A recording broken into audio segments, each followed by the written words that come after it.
বলাই উচিত না।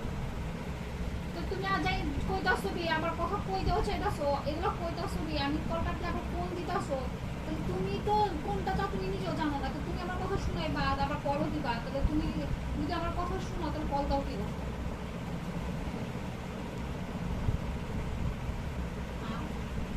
ভাই? আমার মেজাজ খারাপ হয়ে গেছে, বিশেষ করে তুমি একটা কিছু চলে তখন পাপিকে ফোন দেয়, তোমার ফোন দেয়, আমার ফোন দেয়, আর ঝগড়া দিনের মধ্যে ঝগড়া চেপে থাকতে পারি, ঠিক আছে? আমি কল না করতে পারি, আজকে না করি কালকে করবো, কালকে না করবো পরশু করবো, একদিনও যেতে দেয় এমনি ভাই, একদিন কি 1 ঘন্টা যেতে দেয় না। মানে আমি কল না ধরলেও 15-20 মিনিটের মধ্যেই 14 জনের ফোন দেয়, এমন কে ভাই? ভাই এরকম ওই একটা ইয়ে ছবি দেখছিলা, ওই যে ইয়া থাকে জুজল আর শাহরুখ খান থাকে, আর একটা থাকে, ঠিক আছে? ওই পোলাটা কিন্তু একটা সাইকো ছিল, প্রবলেম আছিল ওর মধ্যে,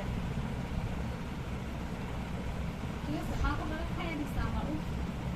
ভাই আজকে আমি শান্তিতে কম ভালো, ঠিক আছে? কি করো তুমি?